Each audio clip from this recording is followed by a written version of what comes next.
Hello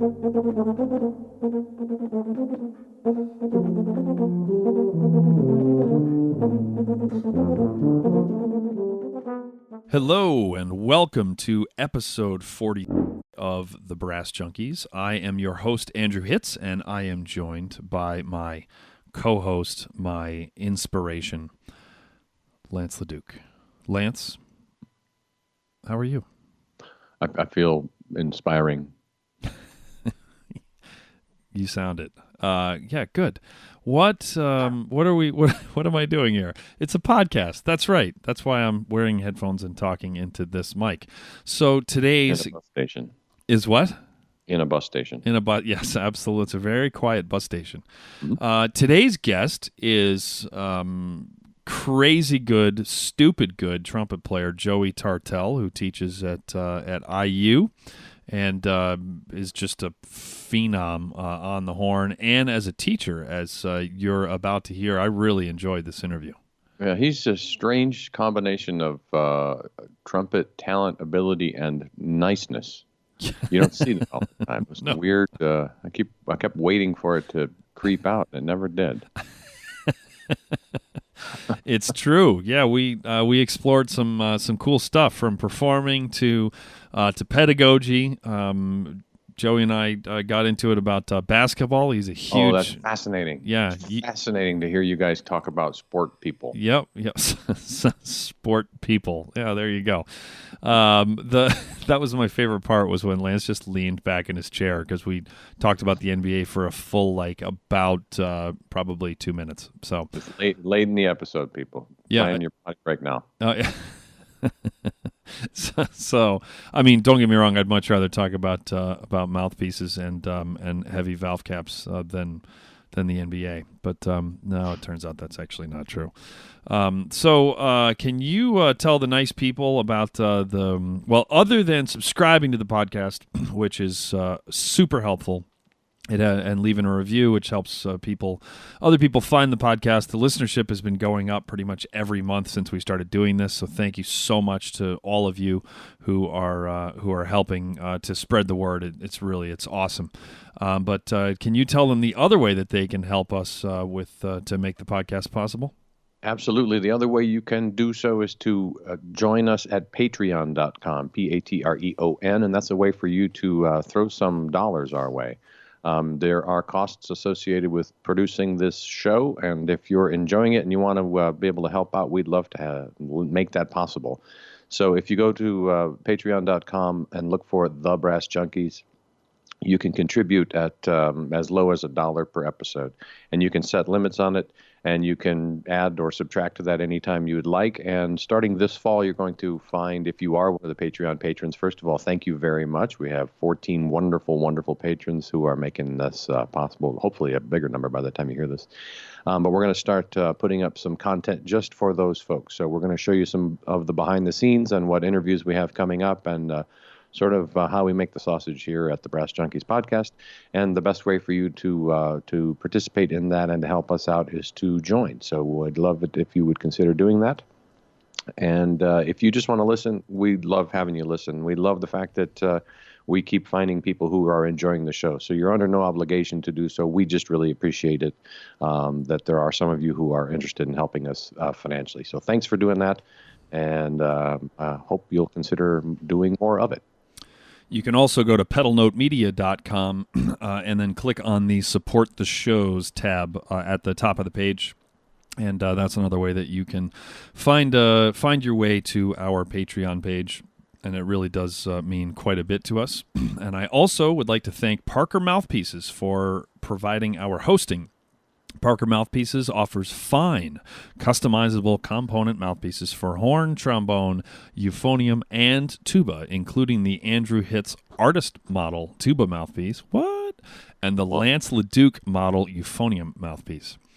What? Find out more at parkermouthpieces.com or follow them on Facebook, Instagram, and the Twitters.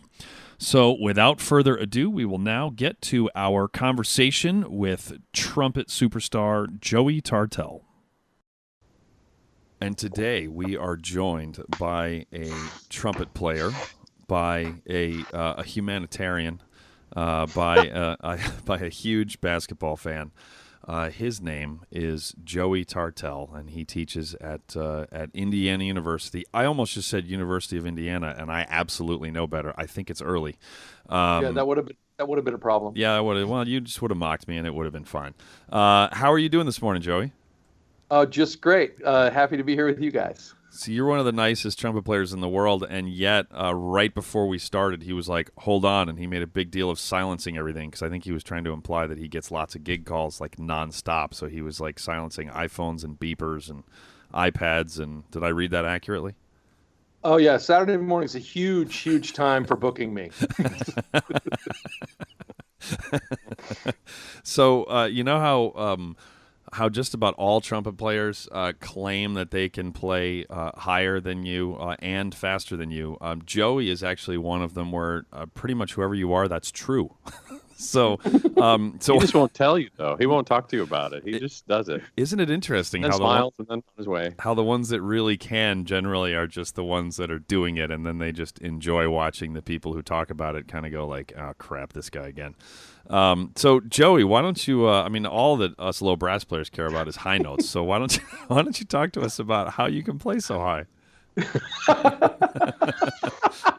I'm sure it's nothing to do with hard work or practice or anything like that. So what's your trick? I'm gonna give you guys the secret. You guys are friends. I'm gonna tell you the absolute dead secret.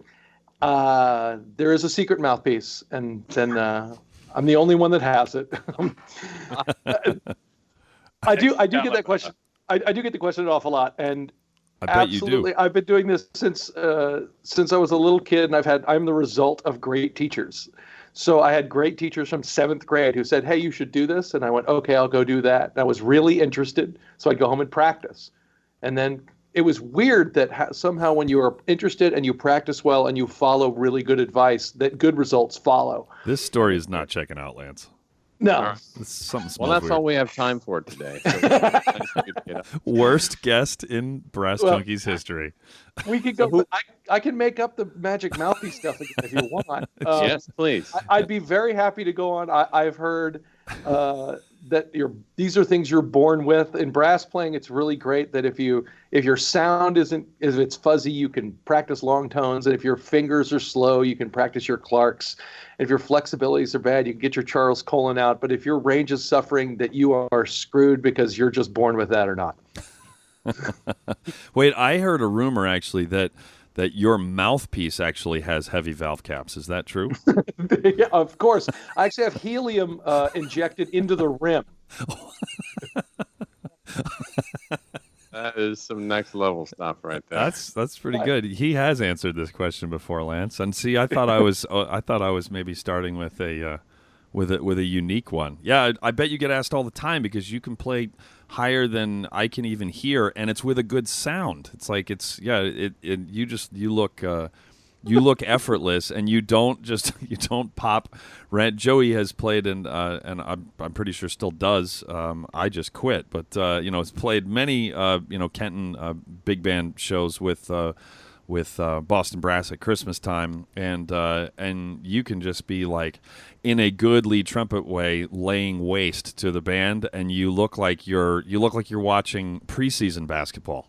Like, I mean, just completely relaxed, like you're watching the D League in the NBA. So it's very impressive. I'm sure you get asked all the time.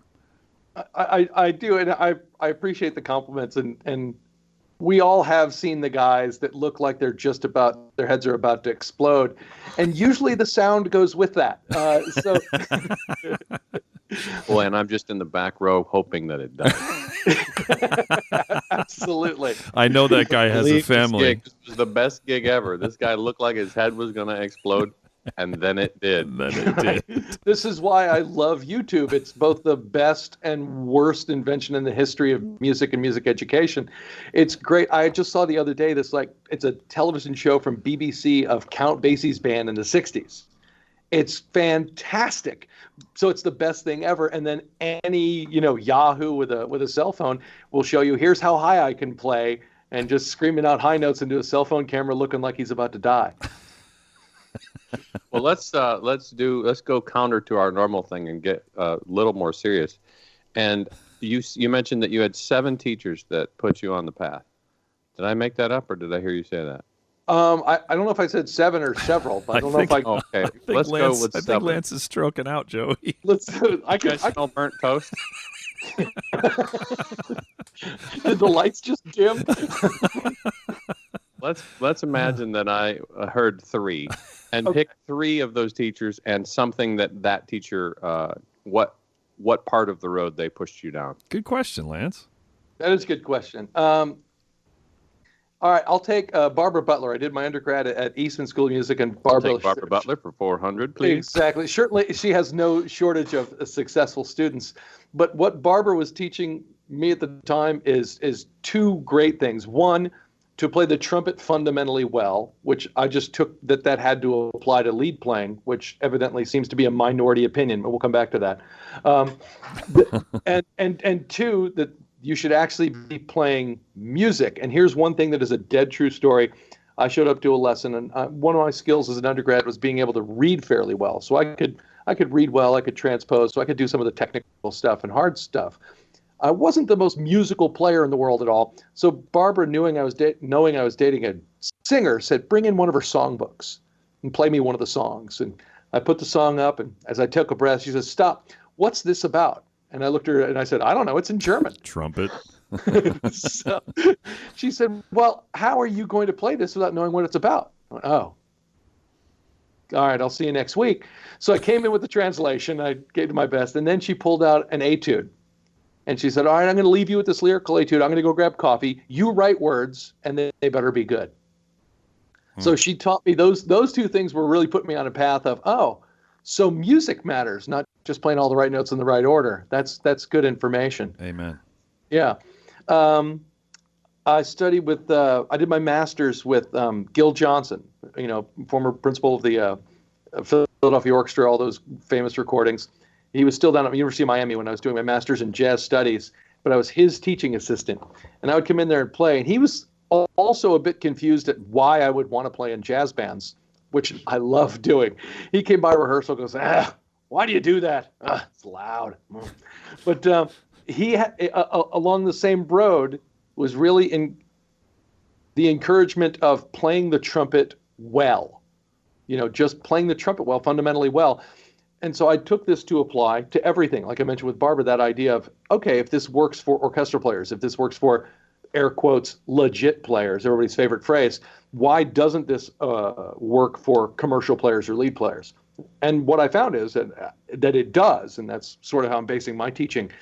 And third, I met Vince DiMartino, we all know Vince, when I was 15 years old. I went to a summer camp at Eastman School of Music, a 6-week summer camp where he was the jazz band director and he was the trumpet teacher. And found out at that moment that being the best guy in your neighborhood or zip code meant absolutely nothing, because he said these exact phrase to me. I was 15. We got into a lesson, and he says, hey, you sound pretty good. You're doing pretty well. But you have to realize as soon as you graduate high school, there's a whole big world out there, and then you're competing for jobs with me. And frankly, I'm still going to hire me. And I went back with the idea of like being first chair in my high school band. Who cares? Like, I want to then be great, and that's what I'm still looking for. So if I had to pick 3, I'd go with those. Do you feel like, to tie it back to your YouTube thing, do you think students are coming through the door with a better idea? I'm guessing I'm older than you, but I think we're in the same age range. I'll be 49 for a couple more weeks. Hey, yeah, you're right. We're the exact same age right now. Yeah. So when we came up, it was really just the folks that you remember from when you were coming up that were in your high school, and then maybe like within the neighboring cities. Do you feel like people are coming through the door at IU with a bigger world in terms of the players? In some ways, yes, that they have more access, but in some ways that disconnect stays the same. Like when we were listening to records, those weren't real people. Like when I heard Maurice Andre records in high school, Maurice Andre wasn't a real person. He was this idea of perfection on vinyl. Right. And now the same thing seems to happen with even with YouTube and videos that there's still the disconnect of, yeah, but they don't count because they're professionals. But there seems to be more awareness and of they have more access and generally know more stuff, yes, than I think we did. Then I guess the next question is, do you think they're doing anything with it? I mean, does that do any good? Does that give you any sort of an advantage over us? I think it should, but I'm not sure that I should, but I'm not sure that it does. Because the practical application is just the acceptance of whatever you have. When I would go to New York, I could go to Tower Records and get any CD I wanted, but the people in New York never went there. Right. And so now that you have all of this access, it's just sort of accepted. You don't go look for it in the same way. I've found that students of mine, even really good ones who are really dialed in and are up for doing the legwork without being hounded to do it, that back before YouTube and Spotify and everything streaming, that when I would ask a student, did you listen to a recording of Prokofiev 5? And then they would say yes. And then I would say, which recordings did you listen to? And the students would always be able to tell me. And nowadays, when I ask them, I say, did you listen to Prokofiev 5? And they say yes. And then I say, what recordings? 85, 90% of the time, they say, I'm not sure. Because it's so easy to find recordings, obviously. I mean, any of us with a little computer in our pocket can stream like 12 famous versions of Prokofiev 5, but like you said, it's so accessible that they then don't start to figure out like, wow, I'm really a huge fan of the Chicago Symphony with Reiner versus a different era versus Schulte, or versus the Montreal Symphony with Dutoit, and the same thing with lead players. And it's not just the Commodores; it's the Commodores at a specific point in time, so that you know exactly who is playing lead and who isn't. So I think the proliferation, big word, right, Lance? The proliferation of of all of that is such that it's that they don't actually take mental notes at the time. I don't know if you've experienced that also. I experienced that, and a secondary problem of, by the way, my favorite Commodores is when Lionel Richie was still with them. But the secondary problem is, I'll ask students, have you heard a recording of this? And I say yes, and they say who? And they go, I don't know, some YouTube recording. Which might be, and I have used this very phrase, that might be somebody less experienced and worse than you. So the ton and vast amounts of information available then makes it hard to sift through. Yep. Right. And I appreciate good information out. You guys doing this. I've got a blog I put up, trying to keep good information, because it does seem a lot of the times that the high-level professionals are not the ones spending time online, so the information online is not always the high-level information, which is a real problem for our students. Yes. Yeah, speaking of your blog, it's awesome. It's at joeytartell.com, and we will link to it in the show notes. But there was one blog post that I'm going to read just the very beginning of, in particular, which I had me doing fist pumps when I read it like a crazy person. It was that was his wife, so she wasn't that happy. No. Well, that wasn't awkward at all. So this is from. Hey, Joey, you remember this interview before it got awkward? Yeah, me too. So this is called Fact Resistance, and this was from just this past May. And I'll just read the very beginning of it. Last week, I was perusing my favorite trumpet-related internet sites. That is a phrase I've actually never uttered ever once in my 41 years on this planet. And if I've got another 41 years in me, I'm pretty sure I won't utter it ever again either. We'll get you there. Yeah, good. Good luck with that. I was perusing my favorite trumpet-related internet sites and came across a staggering statement. I'm paraphrasing here, but what was written stated that all players that have great range, power, and endurance play small equipment. The person not have small equipment, play small equipment. The person posting went on to write that all of the people that claim to not be able to play small equipment can't play with good tone, pitch, power, range, or endurance. This was not just some anonymous person posting. This is someone who moderates a forum. So here's the problem. All of that is garbage.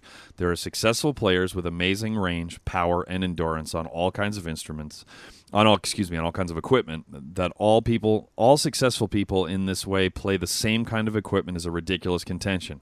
The bigger problem is this. Here's the money shot. People keep repeating silly statements like this with no regard for them being truthful. When called out on making verifiably false statements, people will often dig in deeper with such excuses as, Well, it's true in my experience, which you label the cop-out. That's what I heard from teacher A or player Z, the abdication of responsibility. And your facts that disprove my statement are just exceptions, the refusal to accept truth. And then you go on to explain why this is a problem, and it's just your blog is filled with this kind of stuff. So where do you get your inspiration to write awesome stuff? Like I shared that on my blog. I shared that in my newsletter. And I shared it on Twitter and probably Facebook. And people are like, "Got it. We'll read it. Just shut up." So where do you get the inspiration to write all of this stuff?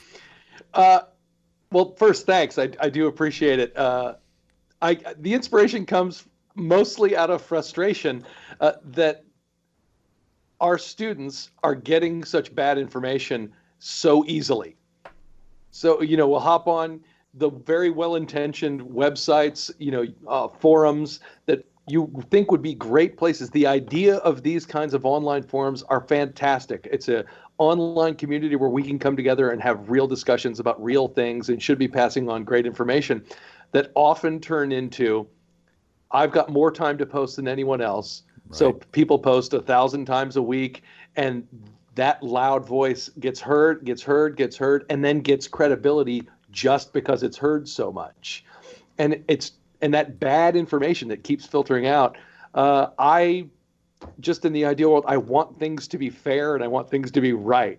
So when I watch people who have no standing in the real world putting out online, holding court because they're the online experts with terrible information, this is my shot at trying to get some good information and at least balance so people can have at least another voice, and hopefully a reasonable one that is you can quantify in the real world. Oh, that guy is a professional player and is a professional teacher. I could listen to him. Perhaps there's something worth listening to there. It's an easy thing to write, to say, don't believe everything you read on the internet. Make sure you're listening to an expert. And that's a very important message, but I just really like the way that you put it. You used examples, and then you talked about how then the justifications that people use for them and exactly what they're. So your post went many levels deep, much deeper than it's on the internet. It must be true, which, everyone knows that that's not the case. So I love your pedagogy has a lot of depth to it, which I think is awesome. It's impressive. I appreciate that.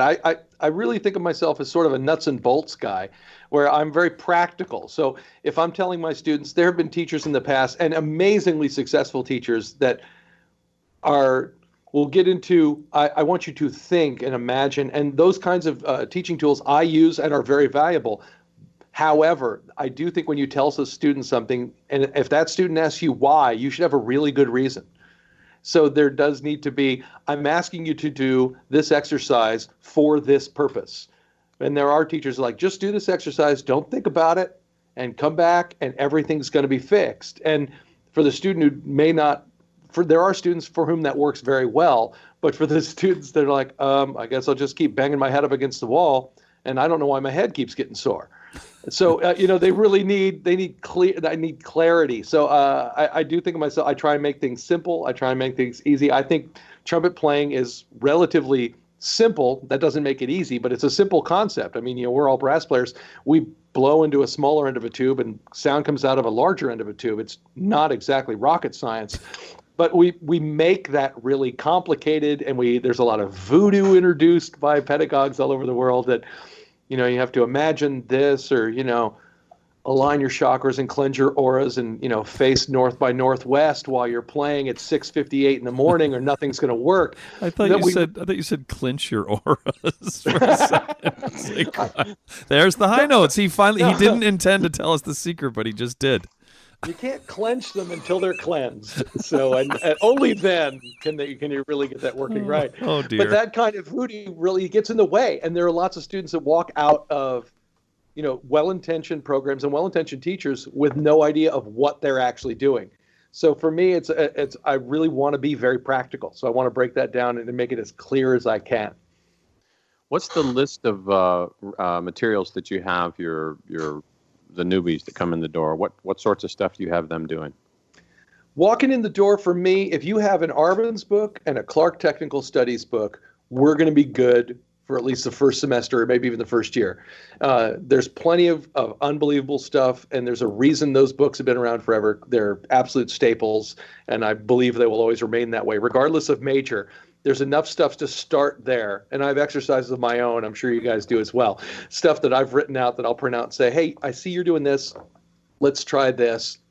So those are where I'll start. Arbenz book, Clark book, and we're in good shape.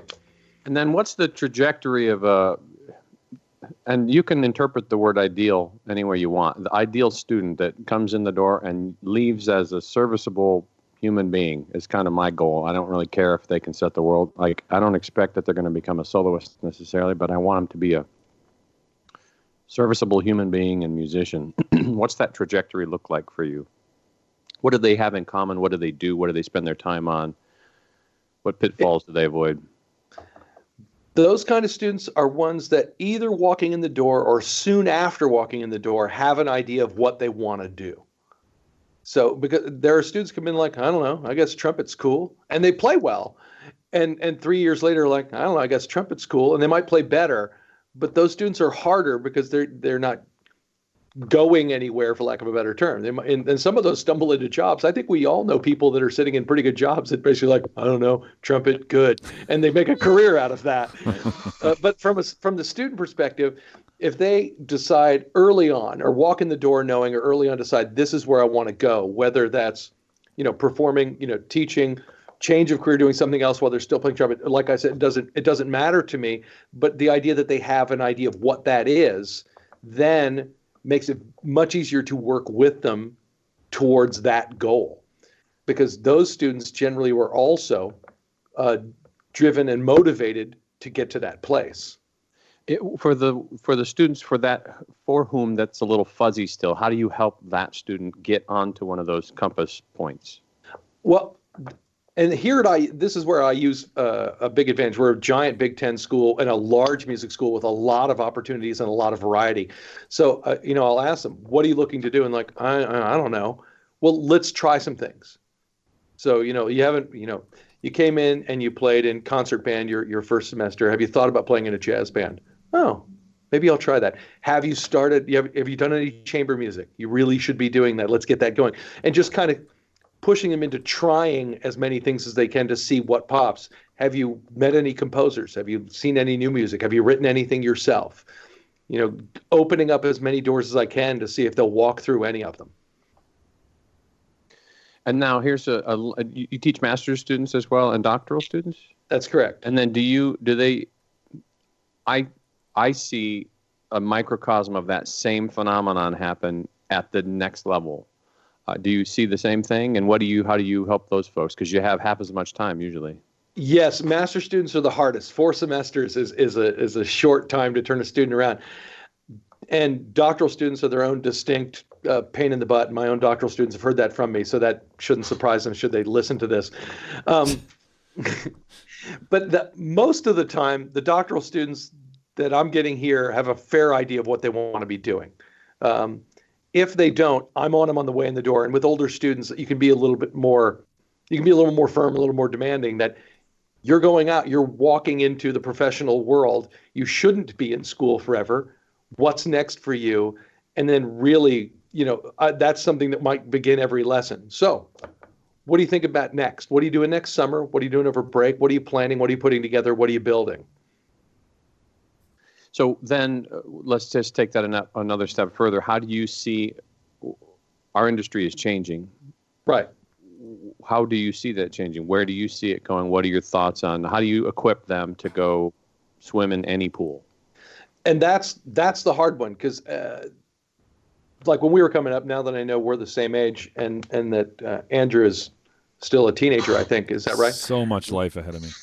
Oh yeah, you got so much coming. Just wait, it's gonna be great. That sort of the default setting for us, especially me wanting to be in the commercial world, is I really wanted to go play lead in big bands right as the big band era was literally dying. Right through my undergrad was Count Basie and Buddy Rich and Woody Herman all passing away, which was really hard on me personally. They weren't thinking of me, which hurts. But what would happen then is I think our setup coming to college was you go practice and then you go out and try and get a job. Yeah. And now the number of those full-time job opportunities is far fewer, but the career opportunities for how to make a living in music, I think, are far more. So what I'm trying to explain to my students is that it's going to be rare that someone's going to come hunt you down for a job, but your possibility of creating exactly what you want to do has never been better. So the idea of, I meet with parents sometimes coming into IU now too, and they'll say, "Oh my God, music, what are my kids doing?" And I'll say, this is what I tell them. When I was going to college, if someone had said to me, "What I need you to do this week is make a high-level audio and video recording, and then make sure it's available to millions of people," I would have just looked at it, stared at them blankly, and said, "I don't have the money or the access to do any of those things." Where you could do that in high school now, this afternoon. Their students have that opportunity. So I didn't do what my teachers did, and my students aren't going to do what I did. But the opportunities are there, and I'm watching my students go out and do an unbelievable wide variety of things in the professional world. Let's get some examples. What sorts of cool things that you and I couldn't have predicted would have existed when we were coming up are they doing now? Well, putting together their own groups. One of my students graduated a few years ago, and he is in New York. I wish I could remember the name of the band. I'll give him an ad. Yeah, Raya Brass Band. That's the name, Raya Brass Band. And the stuff they do, and they do like parties, and they've got their own whole thing going on in New York, and they're busy and active. It's kind of wacky. There's some odd time and improvisation stuff, and it's really interesting. They've got a website somewhere. You can go listen to their stuff. I put in the notes. RayaBrassBand.com. I think that's right. That's probably right. They're very interesting, and it's something they created to go do this thing. And he moved to New York, got hooked up with these guys that have the same musical interest he does, so they go and do that sort of thing. And it's really exciting, and he loves it. Well, this might have been more standard. One of my students who just graduated a couple of years ago, I don't know if you saw that Disney totally recast the Disneyland Band. No. They got to a point out there and said, let's take another look. I think maybe in an effort to be more diverse in different ways. And she's a student who, when she got here, said, "Boy, I love drum corps and I love Disney," and was thinking about how would I put these things together. They recast the Disneyland Band, and she went out and took the audition and won the job. So now she's walking down Main Street every day, doing exactly what she wanted to do, coming out of a drum corps. We don't normally think of conservatory kids as drum corps kids, although I have a few that do that all the time now. But the year before that, she was on tour with Blast over on their Japan tour, which is, essentially professional stage drum corps, exactly what she was looking to do when she walked in the door. I've got doctoral students who really wanted to find that idea of like, can I be somewhere where I'm teaching and I'm playing? And I've had several in the past few years that end up doing exactly that. So it's a wide variety. Kind of bravery now, doesn't it? I mean, you and I had to go into these tracks. I went in the military band track, and you went down. Well, what the hell track did you go down? If the one that you wanted to go down, where'd you go? I was in right out of my undergrad. I was in the Jazz Ambassadors, part of the Army Field Band, because, like I said, all I wanted to do was play lead in a big band, and there wasn't one waiting for me, and I didn't know about this one all that much, and got a call actually to go audition. One of the guys heard me. So I flew up there and read, and they offered me the job, and I spent 4 years playing lead in that band. So I came out of basic training in December, and in February we flew to India for a tour, and I was in India for 6 weeks. Wow. 2 months out of basic. But I did 4 years, playing with that. Then I went to grad school. I went down to Miami, where I was. The Army wasn't maybe the best fit for me, and I have friends that do it and do it very well. I mean, Lisa Whitaker's in my old job now, and she's amazing. She does a great job at it, and it's a great job. I don't like to shave. I do like to eat, and those two things were hard to do while I was in the Army. At the same time? Either and or both. It was really, that part was tough. So I did my master's down at Miami, where I was a jazz master's student while being Gil Johnson's TA, and that's where I left there to go play lead of Maynard's band for a couple of years.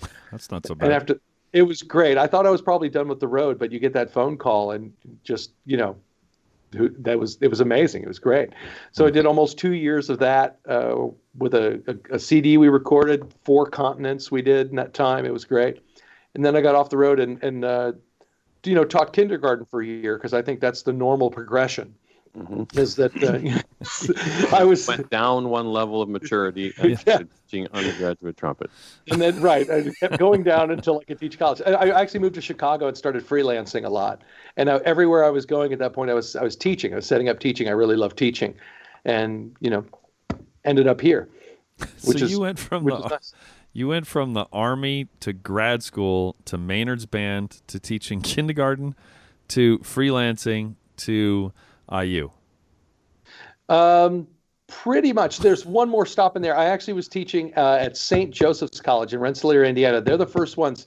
They called me saying, "Would you be our trumpet teacher?" And I said, "I don't mean to be rude. I don't really know who you are." And they said, "We know. Could you come by? We know." I was living in Lafayette, Indiana at the time. And so they said, "We're on your way up to Chicago." So I taught trumpet for the year, and it really worked out well. It started a great relationship. And they said, "We'd like you to come here work full time." So I was the assistant band director there. They wanted me to really start a jazz band, teach their trumpet players, teach their horn players, because we didn't really have a horn teacher. That was really not easy. Help out with the marching band, teach a couple classes, and my favorite part of the job, run the girls basketball band, which was awesome. I enjoyed that. I only almost got thrown out of a game once, but I had a referee. It's one of those old hangar type places that Indiana is so great and famous for. We finished. We were playing in a game, and it's Division II women's ball, and the refs weren't always great. So we had two terrible calls right in front of me, and it's a timeout. So I'm glaring at the ref while conducting the band during a timeout and he looks over at me and says, "You need to turn around and do your job." And I said to him loud enough for him to hear, "I'll start doing mine when you start doing yours." At which point he said, "One more word and I'm throwing you out." So I did get a thank you note from the women's basketball coach. But I taught there for 3 years before I taught at IU. The story goes that Jens Lindemann was once playing trumpet at a hockey game up in his native Canada, and after a string of bad calls, he actually started blasting Three Blind Mice, and did in fact get thrown out of the arena. Which is pretty funny. That's really good. Right? Yeah. And I know Manny Laureano actually brought his trumpet to a Twins game and was told he couldn't play, and it turned into an actual news story. So he was playing just in the stands because he was enjoying himself. So I came off Boston Brass, so I started playing with River City Brass again for a year, and James Gourlay was conducting it. And he has season tickets to the Pirates game. He's like now that he lives in the U.S., he's become a huge Major League Baseball, huge Major League Baseball. So he's got season tickets. He says, "Hey, you want to come to the game?" Sure. So come to the game. Sit next to him. He brings a vuvuzela that he bought on the Clemente Bridge leading in there. This is going to end how you think it is. Yeah. And so he starts in, and he's like, well, first of all, he apologizes to there were, I don't know, the half a dozen rows in front of us with this Scottish accent. "Hey, very sorry, just to let you know, this is going to be very loud. I'm going to be doing it off and on during out the show." I'm not sorry enough to not do it. Like, it was just like this charm to it. And I do think, I'm trying to remember, he may have offered to buy them a round of beers too. But regardless, so he's playing this thing, which is a gentle way of saying it. He's emitting sounds from this periodically. And it's a lovely sound, by the way. Oh, it was really beautiful. 2 things happened. One thing was that the usher came up about 6th inning and said, "If you do this anymore, we will ban you from future games. You will not be allowed back in the park." And so he said, "Oh, thank you very much. Thanks for the information." And he didn't play it. And, it was collapsible too. It was like a clandestine vuvuzela. And then the other thing was that the next day we had a rehearsal or a gig or something, and there were guys in the band who were watching the game on TV who could hear him at the game. They were like, "We knew that had to be you." I'm like, yes, indeed, that was him. Oy, oy, oy. Hey, if there are any students listening, if you can get us video of you sneaking a collapsible vuvuzela into a screened placement audition at your school and play one of the excerpts on it, then we will interview you for the Brass Junkies. How's that? That seems reasonable, right, Lance? I'm in. Yeah. That's good. I like that. Actually, I have a friend. This is apropos of absolutely nothing, but one of my friends at Northwestern, who I won't name, but one of our placement auditions, they were screened, and Rex Martin would sit on the other side of the screen, and we would go in one at a time, etc. And my friend, whose name might start with a J and end with an orge, he told the proctor, he said, "I'm going to need you to go around the corner." And the proctor said, "Why?" And he said, "Because I'm about to take all my clothes off." And the proctor was like, "I'm out of here," and ran around the corner. And George then proceeded to take off everything, including his socks. He went in, he played his pool audition, as it was called, as it still is called at Northwestern, then went off the stage, then put his clothes back on, and then the next day when he saw Mr. Martin, he said, "Hey, Mr. Martin, are you aware that you spent 10 minutes in a room alone with me yesterday while I was buck naked?" which that's a true story, which I think Rex tried not to laugh, but he did, because it's just, yeah. And I just wanted to, like, "How do you play?" And he was like, "He played well." So there you go. We will not put you on the Brass Junkies if you bring us a video of that. Yeah, we will not. Yeah. I don't care who you are. I don't care what you look like. We are not. Audio. Yeah, no. Audio of you playing naked. Yeah, there you go. That's that's perfect. So, yeah, I don't know how you can non-awkwardly segue out of that. Maybe someone can, not me. So, actually, the camera, but Joey might not be wearing pants. I mean, we don't know. He's sitting at a desk. Well, so, you know me. I'm a shorts guy. Of course, I firmly believe pants are for suckers. He wears every time that we toured with him was Christmas. It was always December, and I've seen him wearing pants only when they're black and he's on a stage. Like, that's it. That's right. Shorts. If I'm wearing pants, I'm working. That's what that means. Oh, that's great. So you are a huge basketball fan. Huge. Can you talk to us about that? Because you're way in. I am. I grew up in San Antonio, Texas, and being in Texas, the only major league sport we had was the NBA. We had the Spurs, because they got football and baseball in Dallas and Houston, and as I understand, those owners have worked hard to make sure it doesn't get to San Antonio, despite being one of the 10 largest cities in the country. So I did grow up with the Spurs, and here's how it started. I mean, I love playing basketball, I love watching basketball, but what the Spurs, this is the 70s and early 80s, the NBA wasn't nearly what it is today. So for ushering, they would offer high school bands to come in, and they would donate towards your band trip to come usher professional basketball games. So I would talk my parents into going as often as we could. So I got paid, $10 towards my band trip to go watch NBA games when George Gervin is still playing with the Spurs, awesome, which was pretty amazing. So that follows, and then the NBA starts exploding. And for me, it's just as enjoyable to go out with my friends and play ball. And I had a group of friends in high school and all the way through college. Whenever we're in town, we would basically get together, play basketball, and eat Mexican food, which, by the way, is only in between. We'd alternate.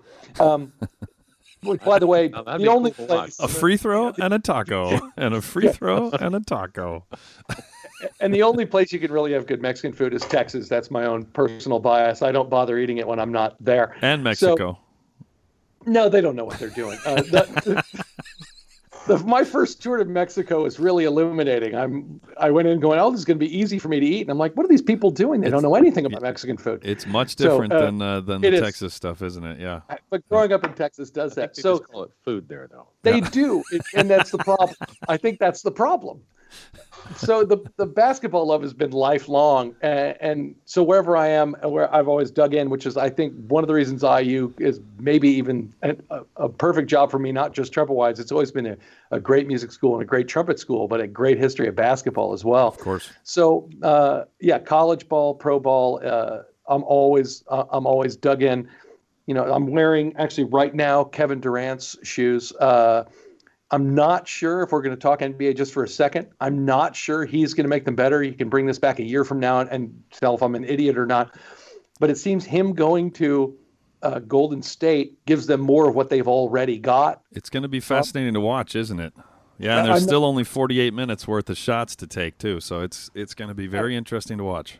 Yeah, they don't need great ball handling and great shooting. They've already got that. Sure. I'm not sure the addition of that is going to make them any better. So we'll see what goes on there. But yeah, lifelong Spurs fan, but do like everybody. I actually got my wife interested in the NBA. I got married a year ago, almost a year ago next month.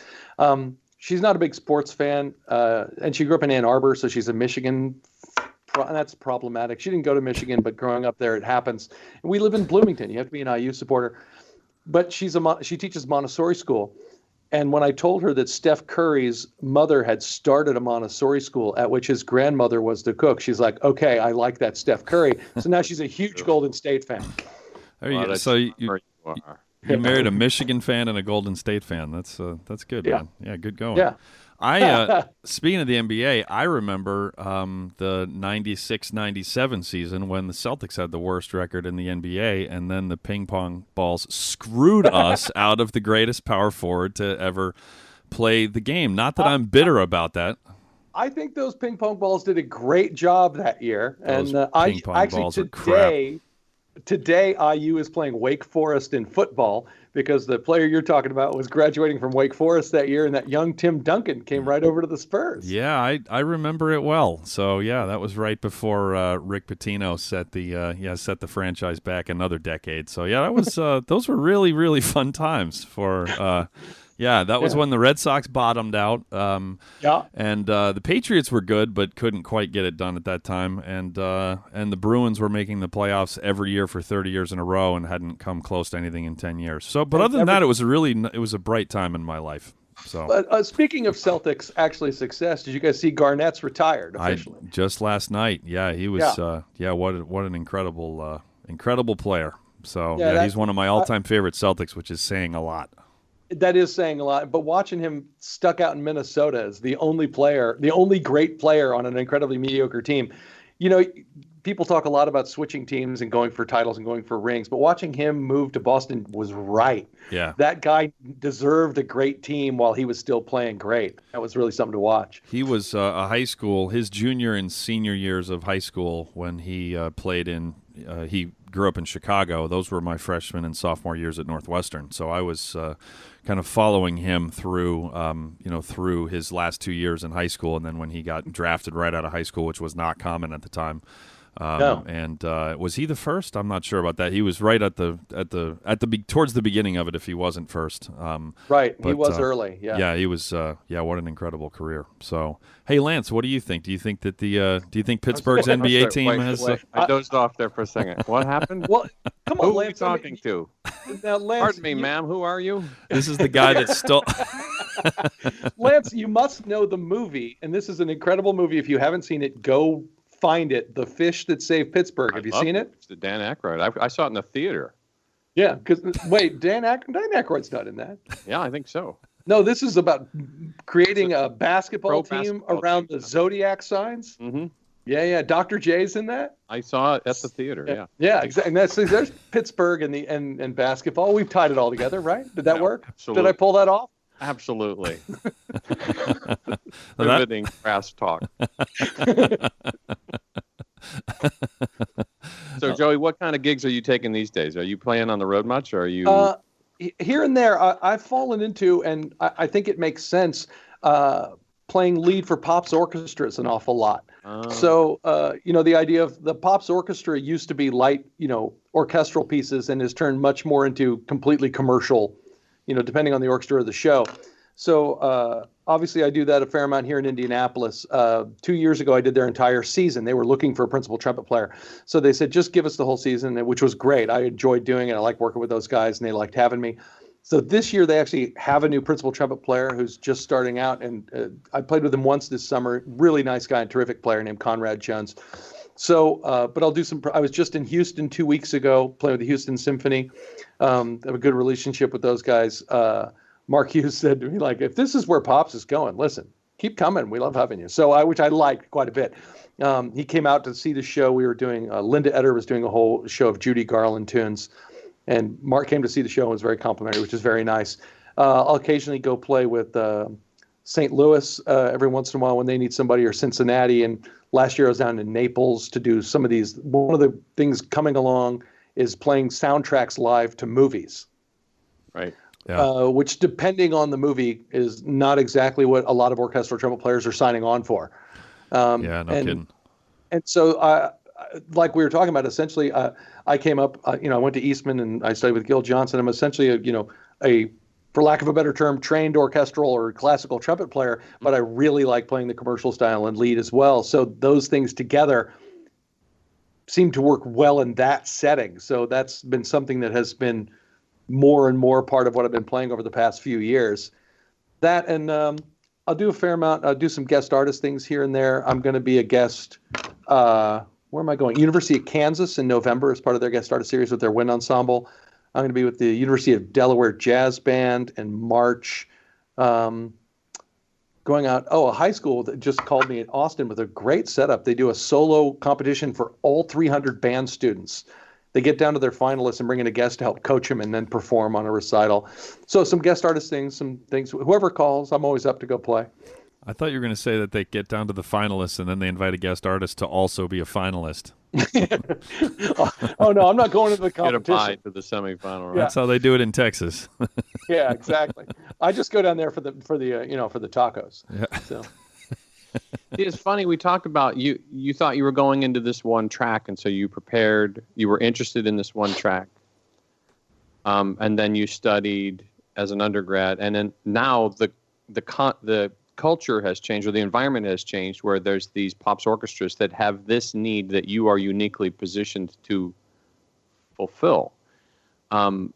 It's just sort of, you try and beat into your students that being well-rounded and looking for opportunities and being prepared for opportunities as they show up is the way to succeed. And it's just sort of interesting to hear where you thought you were going to go, and now it's sort of come full circle where the orchestral industry has changed to the degree that you're perfectly suited to be that guy.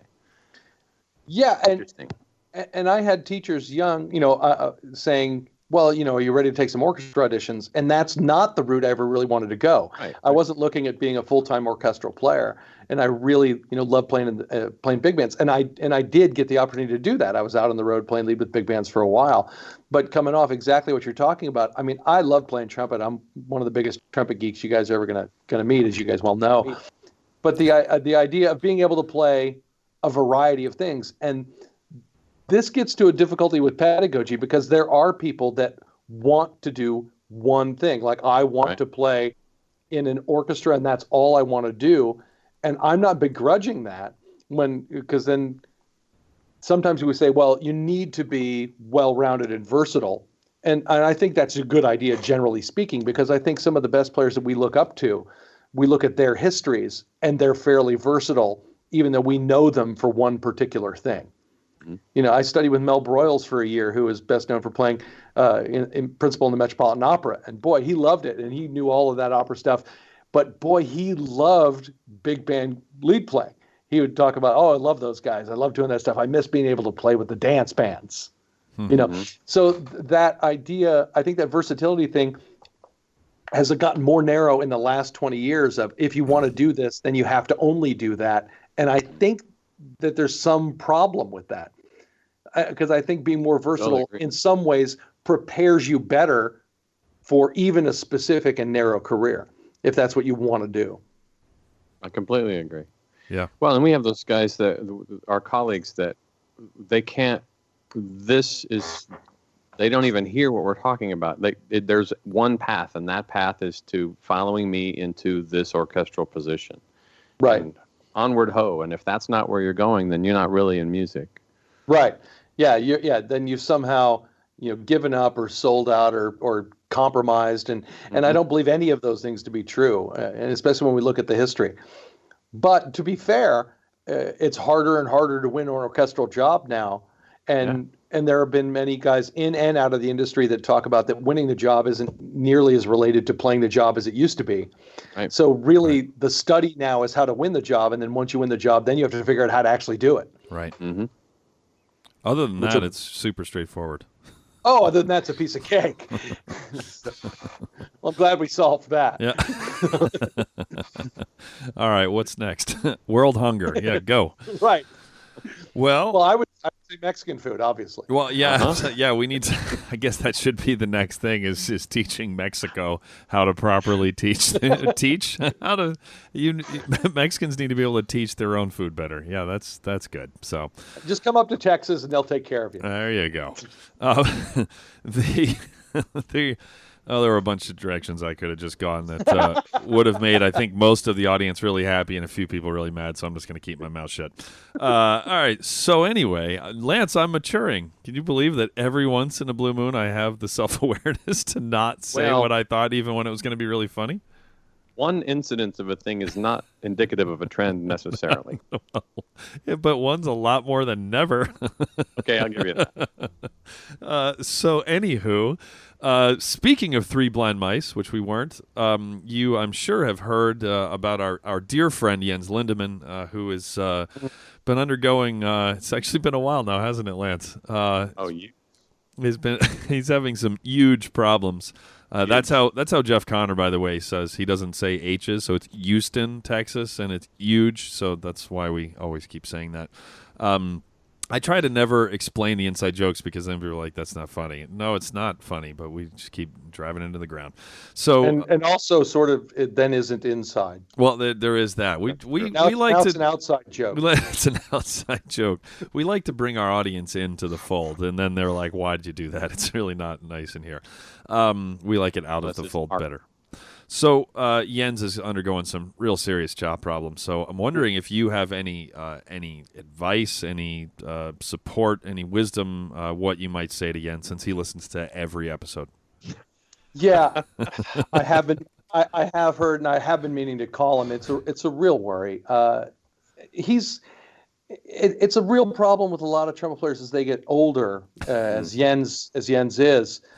And to really make sure you're taking care of business and taking care of those fundamentals, you can't let that stuff go, because once you cross the advanced age that Jens has reached, it really starts to drop off precipitously. So if it's one thing I can say is Jens, please call me and I'll be happy to talk. But you really need to get back, and it's like 10, 15 minutes at a shot. Take it slow, take it easy. And I think, you give yourself 6 months to a year and you might be able to get back. I'm optimistic and I believe in you. Joey would call you, but he's too busy playing well. I did not say that. Get out your Herbert L. Clark book. Herbert L. Clark. Oh goodness, I like advanced age. That's that's good. That's good. That's never. You got to watch out. You got to really prepare. Yep. As they say, Father Time is undefeated, right? Exactly. In basketball and in trumpet. and yet Doc Severinson's like, "Oh, really, son? Father Time's undefeated, huh? Yeah, it's going to catch up to him when he's 95. Write it down. I'm making that prediction." So I don't know, man. He's I think Doc turned 89 this summer, if I remember that right. Yeah. He's nuts. I heard him last 2 years ago. This is the last time I heard him at the young age of 87. Yeah. And he sounded, I'm going to go ahead and say, fantastic, like $1 million. And I went, that guy's got something figured out. Yeah. I last heard him around the same time, and I was at the concert with Joe Alessi, and halfway through the first tune, Joe turned to me and gave me this look like, what the hell is going on? I mean, just blown away, absolutely blown away by this guy and what he's still doing. So Father Time is almost undefeated. Yeah, it might be Doc might be gaining, but I mean, and very seriously, he's the biggest practice fiend. I started looking at old guys when I was 20, saying, "All right, what do I notice? What I notice is right around 50, I see a drop off in guys going like lead players and commercial plays and upper register guys. It starts to, hey, I think I'll start working on my jazz playing. You know, I'm going to take a back seat. Hey, kid, why don't you take this?" And I've been watching this since then. And everybody who has said the same thing, I watch all the old guys, and all of them are the ones that succeed. All say the same thing. You got to be practicing. You got to be doing fundamentals. So I started then, you know, because I get to school at 7 a.m. and have about 2 hours of practice that I do, which is I did before we started. So I just came in like I normally do, so I can do a couple of hours and feel good. And so I hope I can, you know, keep doing this for a long time. Wow, that's awesome. So where can people find you online, Joey? Well, you can find me joeytartell.com, as you mentioned. Thank you very much. I'm on Facebook. I'm easy to find because Tartell is essentially a made-up last name. My grandfather came through Ellis Island. He was Giuseppe Tartaglioni, which I guess would be Joey Tartell in Italian. So Joey Tartell. I'm on Twitter at Joey Tartell. I'm fairly easy to find. I want people to know where I am. So easy to hunt down. And I live right here in Bloomington, Indiana. So if you look at music.indiana.edu, that's IU School of Music, Jacobs School of Music's website. I'm easy to find there as well. Cool. Is there anything I'm forgetting, Lance? No, it just occurred to me though. I got a note from Fernando Dados, who's a former student of mine. He's in Brazil now teaching. And he said, Jeff Nelson is in Brazil, and he says hi. And I was like, he's in Brazil. That's right. Jeff also lives right here in Bloomington, Indiana, and just was in Brazil and missed his wife's birthday. That's just the kind of guy Jeff is. There you go. Just so you know. Now I feel better. Yeah, now I feel better too. Helps a lot. Jeff. Well, this was awesome, Joey. Yeah. Thank you for getting up. My pleasure. Yeah, this was really great. And that's going to do it for another episode of The Brass Junkies.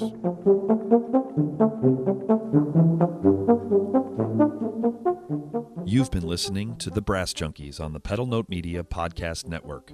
If you would like to help support the podcast in order to make more episodes like this one possible, please visit pedalnotemedia.com/donate for more details. Also, be sure to check out our latest recording, The Brass Recording Project, at brassrecordingproject.com. The Brass Junkies is produced by Austin Boyer and Buddy Deschler of the Fredericksburg Brass Institute. Executive producers are Andrew Hitz and Lance LeDuc. This has been a presentation of the Pedal Note Media Podcast Network.